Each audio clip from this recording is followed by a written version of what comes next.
Mga karamdaman sa paggamit ng substansya at epekto nito. Ito po ay binuo ni Dr. Polly Shaula, isa po siyang registered provisional psychologist. Dinisenyo ni Kabita ang aming program coordinator ng UCCA. At ito po ay ninahatid ni Adam Mela. Ako po ay isang community educator.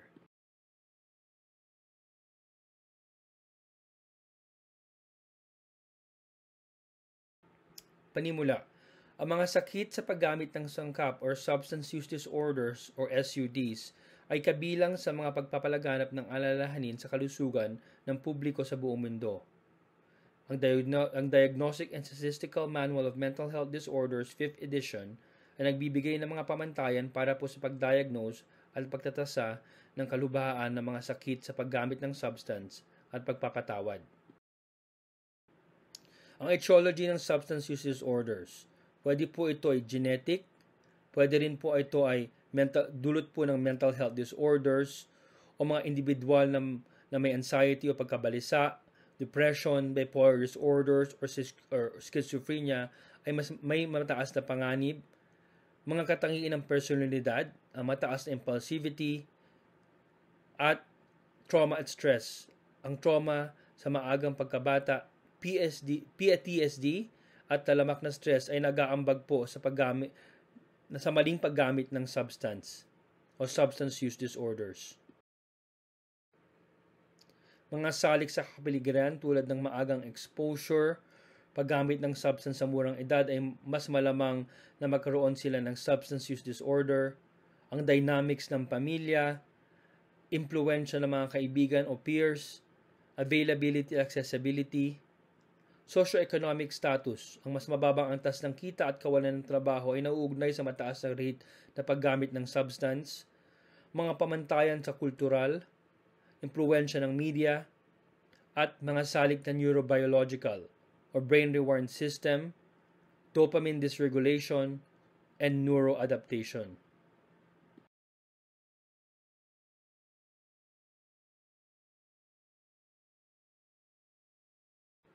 Pamantayan ng DSM para sa paggamit at pagpapatawad ng substance.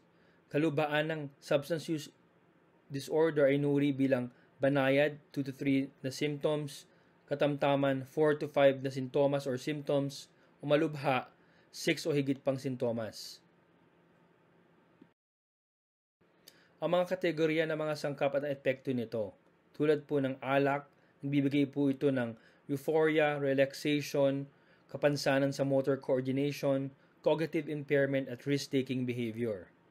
Opioids tulad po ng heroin, morphine, oxycodone at fentanyl, ito po ay nagdudulot ng pain relief, euphoria, antok at respiratory depression. Ang mga stimulants po tulad po ng cocaine, methamphetamine and amphetamines ay nagbibigay po ng tumataas na enerhiya, pagka-alerto, euphoria at paggana ng paggana at pagbaba ng paggana. Ang cannabis ay nagbibigay ng relaxation, binabago po nito ang perception, tumataas po ang paggana, minsan po ay nagdudulot po ito ng kapansanan sa memorya, at nagbibigay po ng psychosis sa mataas na doses. Hallucinogens tulad po ng LSD, PCP, ay binabago naman po nito ang perception, hallucinations, nagbibigay po ito ng dissociations. Ang mga benzodiazepines naman tulad ng Xanax, Valium at Ativan ay nagbibigay ng sedation, relaxation ng kalamnan at euphoria. Ang nikotina naman ay nagbibigay ng pagtaas ng pagka-alerto, pagpapahinga, pagpapahusay ng mood. Ang mga inhalant tulad ng glue, paint thinners, nitrous oxide ay nagbibigay po ng euphoria, pagkahilo-hilo, guni-guni at disorientation. Ano naman ang mga psychological at mga epekto ng paggamit ng substance? Kahinaan sa cognitive. Ang mataas sa paggamit ng substance ay umahantong sa pagpapanatili ng memorya, pag-aaral ng bagong impormasyon at paggawa ng desisyon. Ito naman po ay nakakagambala sa emosyonal. Ang paggamit ng sangkap ay malapit na nakaugnay sa mga sakit sa kalusugan ng isip, kabilang pagkabalisa, depression at kawalang tatag ng mood. Ang paggamit po ng droga ay kadalasang humahantong sa hindi magandang relasyon dahil po binabago nito ang pag-uugali at pagpapabaya po sa responsibilidad. Ang paggamit po ng sangkap ay nagdudulot po ng malaking pinsala sa kalusugan. Ang talamak na paggamit ng alkohol ay maaaring magdulot ng liver cirrhosis, pancreatitis, at neurological na pinsala. Paggamit naman ng opioid ay mahantong sa respiratory depression at pataas na panganib sa malaking doses. Tulad po ng ibang mga stimulants, nagkakaroon po ng cardiovascular symptoms tulad po ng stroke, hypertension, at palpitations. Mga problema sa legal at pinansyal.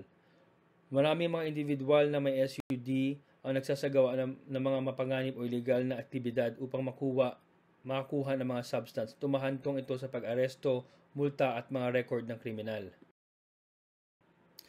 Ang mga karamdaman sa paggamit ng droga ay kadalasang nangyayari kasama ng iba't iba pang kondisyon sa kalusugan ng pag-iisip at medikal. Ang mga karamdaman sa kalusugan ng pag-iisip tulad po ng depresyon, pagkabalisa o anxiety, bipolar disorder, PTSD or post-traumatic stress disorder, schizophrenia at psychotic disorder, at iba pang mga karamdaman tulad ng hepatitis at HIV or AIDS, mga sakit sa cardiovascular, mga sakit sa liver o atay, mga sakit sa paghinga, gastrointestinal disorders, at mga iba pang mga kondisyon. Mga neurological at cognitive disorders, mga karamdaman sa pagkain tulad ng anorexia at bulimia nervosa or binge eating disorder, at mga karamdaman sa pagtulog tulad ng insomnia at sleep apnea. Ang iba pang mga anyo ng pagkakagumon. Meron naman pong pagkagumon sa pagsusugal, pagkagumon sa internet at paglalaro, at pagkagumon sa pagkain. Meron naman pong paggumon sa sex at pornografiya, paggumon sa shopping or compulsive buying disorder, paggumon sa ehersisyo, at paggumon sa trabaho o workalism. Paano natin maiwasan to? Ito naman ang mga psychological na pamamagitan na pwedeng gawin. Ang cognitive behavioral therapy, ito po ay tinutukoy nito ang mga trigger at binabago ang mga maladaptive na kaisipan. Motivational interviewing, pinahuhusay po nito ang motivation para sa pagbabago. Ang mga stages o yugto ng pagbabago ng modelo ni Prochaska.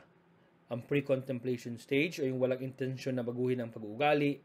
Pagninilay-nilay, alam nila ang problema at isinaalang-alang na nila ang pagbabago. Paghahanda, paggawa ng mga plano para sa pagbabago, pagkilos, pagpapatupad ng mga pagbabago sa pag-uugali, pagpapanatili ng pagbabago sa paglipas ng panahon, at relapse, paggamit o paggamit ng substance na nangailangan ng muling pagtatasa. Ang mga medication-assisted treatment naman tulad ng methadone para sa mga opioid at mga nangaabuso ng alkohol. Mga pamagitan sa antas ng pamilya. Family therapy, pinapahusay nito ang komunikasyon at suporta, paggamot sa codependency, mga programang para sa pagiging magulang, tinutulungan nito na iwasan ang paggamit ng droga ng mga kabataan, at pamamagitan sa antas ng komunidad. Mga programa sa pag-iwas, mga strategiya sa pagbawas ng kapinsalaan, at pagtataguyod ng patakaran. Ang mga sakit na naugnay sa sangkap ay nangangailangan po ng multidimensional na diskarte. Sa pamamagitan po ng pag-unawa sa DSM-5, mga sintomas ng withdrawal, epekto ng psychological, at iba pang diskarte sa individual, family at community level, mas matutunugan po natin, ma-address po natin ang mga komplikado na dulot ng substance use disorders. Para po sa mga libreng serbisyo sa pagpapayo, mangyari pong mag-email sa free psychological counseling at ucca.ca, free psychological counseling at ucca.ca.